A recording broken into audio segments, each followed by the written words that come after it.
মানুষের জীবনে কখনো না কখনো একটা এমন সময় আসে যখন বাইরের থেকে দেখে সব কিছু ঠিকঠাক মনে হয়। টাকা পয়সা, সংসার, চাকরি, আত্মীয় স্বজন, খাওয়া দাওয়া, জামা কাপড়, বন্ধুবান্ধব সব কিছু ঠিক আছে, কিন্তু তবুও ভেতর থেকে একটা শূন্যতা অনুভব করে।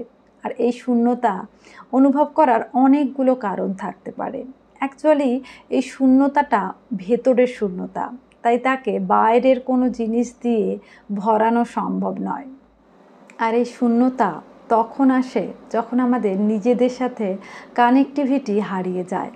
সারাদিনের ব্যস্ততা, কাজকর্ম, রাতের ক্লান্তি, এই সব কিছুর পরে আমরা আমাদেরকে জিজ্ঞাসা করতে ভুলে যাই যে আমরা নিজেরা কেমন আছি।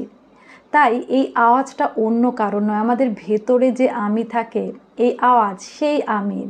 সে চুপি চুপি এসে আমাদের বলতে চায় যে তুমি নিজেকে বুঝতে পারছো না, নিজের মনের কথা, নিজের ইচ্ছের কথা শুনছো না। আর ঠিক সেই মুহূর্তেই আমাদের ভেতরে এই শূন্যতা বাসা বাঁধতে শুরু করে। আমাদের শূন্যতার আরও একটি কারণ হলো আমাদের অতিরিক্ত প্রত্যাশা। আমরা যখন কাউকে ভালোবাসি তখন মনে হয় এই মানুষটিকে পাওয়া হয়ে গেলেই আমাদের জীবনে পূর্ণতা চলে আসবে, আমাদের হাতে আকাশের চাঁদ চলে আসবে। স্বপ্নের চাকরিটি পেয়ে গেলে জীবনে শান্তি আসবে, সফলতা আসবে। কিন্তু বস্তুত তা হয় না। এগুলো পাওয়া যখন হয়ে যায় তখন মানুষ আরও কিছুর পেছনে ছুটতে থাকে। আর এই আরও কিছুর পেছনে ছুটতে গিয়ে মানুষ তার বর্তমান জীবনটাকে উপভোগ করতে পারে না।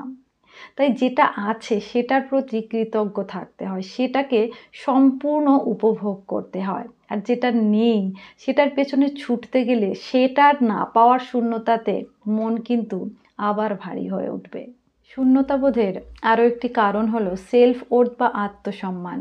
আমরা সবসময় নিজেদের দামকে অন্যদের চোখে দেখে মাপার চেষ্টা করি। কেউ আমাদের সম্পর্কে ভালো কথা বললে, আমাদের প্রশংসা করলে আমরা খুশি হয়ে যাই। আবার কেউ যদি আমাদের সম্পর্কে খারাপ কথা বলে আমাদের মন ভেঙে যায়। কিন্তু অ্যাকচুয়ালি আমাদের চেয়ে ভালো আমাদেরকে কেউ চেনে না। আমরা কি, আমরা কেমন, সেটা আমাদের চেয়ে ভালো আর কোনো মানুষ জানতেই পারে না। আমাদের জীবনে দুঃখ, ব্যর্থতা, কষ্ট এগুলো থাকবেই। এগুলোর জন্য জীবনে আলাদা জায়গা বানিয়ে রাখতেই হবে। আমরা যেমন আমাদের নিজেদেরকে ঠিক তেমনভাবেই অ্যাকসেপ্ট করতে হবে। সর্বোপরি নিজেকে ভালোবাসতে হবে। অন্যরা কি আপনাকে দুটো বাজে কথা বলল, দুটো ভালো কথা বলল, সেগুলোতে রিয়াকশান দেওয়া বন্ধ করে দিন। দেখবেন জীবনে অনেকটা শূন্যতা কম হতে থাকবে। মনেই হবে না কখনো যে আমার কাছে এটা নেই, ওর কাছে সেটা আছে। যদি সব কিছু থাকার পরেও মনে হয় শূন্যতা বোধ হচ্ছে, খালি খালি লাগছে, তাহলে নিজেকে প্রশ্ন করা উচিত যে অ্যাকচুয়ালি আমি নিজে কি চাই। আর এই প্রশ্নের জবাব বাইরের থেকে কেউ আলাদা করে দিতে পারবে না। এই প্রশ্নের উত্তর আমাদের ভেতরেই থাকে। সবার প্রথমে নিজেকে নিজের বুঝতে হবে। নিজেকে বুঝতে না পারলে আমরা যেমন আছি ঠিক সেই রকমভাবে নিজেকে কখনোই অ্যাকসেপ্ট করতে পারবো না।